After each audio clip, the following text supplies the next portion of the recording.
Salut à tous, c'est Green et on se retrouve aujourd'hui pour une nouvelle vidéo où on va parler des personnages principaux de mon animé préféré et notamment ceux de la première saison. J'espère que cette vidéo vous plaira.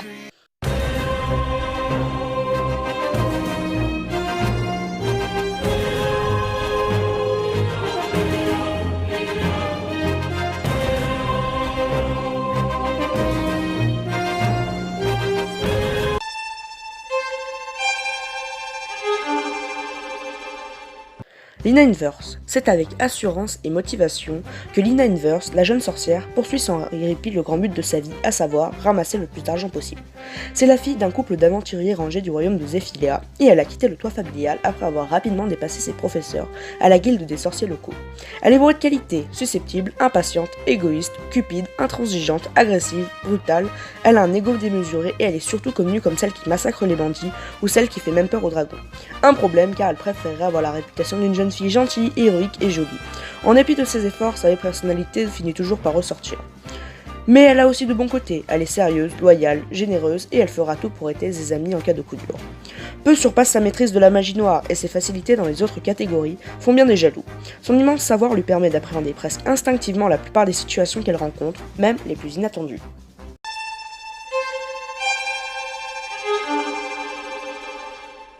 Gaori Gabrief.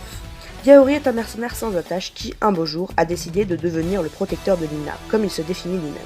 Il deviendra rapidement son meilleur compagnon, même si celle-ci ne correspond pas vraiment à la femme faible et vulnérable qu'il avait cru rencontrer. C'est un épéiste hors pair, et il n'a jamais rencontré de rival qui lui tienne tête. Il est très fiable, mais il n'aime pourtant pas exercer son talent pour le plaisir, contrairement à son amie Lina. Il ne connaît rien à la magie et sa contribution au groupe serait parfois limitée s'il ne possédait pas une des meilleures armes magiques qui soit, à savoir l'épée de lumière.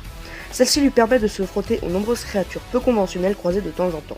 Gaori semble particulièrement stupide pour ceux qui ne le connaissent pas. De fait, c'est aussi le cas pour ceux qui le connaissent bien. Sans grande culture et quasiment dépourvu de toute mémoire, il se fie entièrement au jugement de Lina pour savoir quand et comment agir, ce qui arrange bien cette dernière d'ailleurs.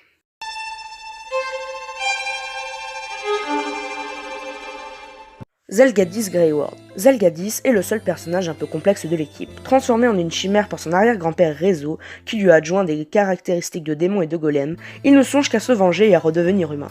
Ainsi, il consacre sa vie à chercher un remède. Presque aussi doué que Gaori à l'épée, aussi intelligent et quasiment aussi bon magicien que Lina, sa peau de pierre le rend plus résistant que n'importe qui. Il maîtrise en particulier les magies chamanistes, il fait généralement office du second chef pour le groupe. Il se joint d'ailleurs à ce dernier plus par intérêt que pour autre chose, même si au fond, il apprécie bien Lina et les autres. Le personnage a en effet plusieurs facettes. La première, qu'il préfère et arbore presque tout le temps, est celui du voyageur solitaire, mystérieux et sans cœur. Le genre à faire passer ses intérêts avant n'importe quoi. Son autre côté bien plus sympathique, gentil et loyal, transparaît plus rarement, mais se déploie au fur et à mesure qu'il voyage avec ses amis.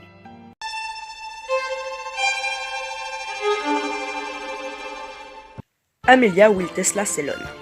C'est la princesse du royaume de Célone, et c'est un personnage tout d'un bloc. Elle défend la justice, point. Spécialiste en magie blanche et astrale, elle parcourt le monde pour punir les hors-la-loi et les monstres. Elle est souvent accompagnée de son père, le prince Lionel, tout aussi décalé qu'elle. Amelia souffre par contre d'une maladresse certaine, et surtout d'un jugement très peu sûr quant aux personnes qu'elle considère bonnes ou mauvaises. Elle admire particulièrement Lina, du fait de sa réputation de tueuse de voleurs, et la confond parfois avec une justicière au grand cœur.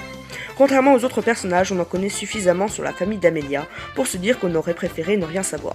Sa mère a été assassinée il y a longtemps et sa sœur aînée a disparu depuis lors. Quant à elle et son père, naïf et intelligent, ils sont entourés d'intrigues et de complots provenant de leur famille ou de quelques courtisans. J'espère que vous avez aimé cette vidéo, si c'est le cas, n'hésitez pas à laisser un commentaire pour me dire ce que vous en avez pensé, à mettre un pouce bleu et surtout à vous abonner. A bientôt pour la prochaine vidéo qui risque de sortir la semaine prochaine. Salut les gens! What's to come? If I can go back, would it all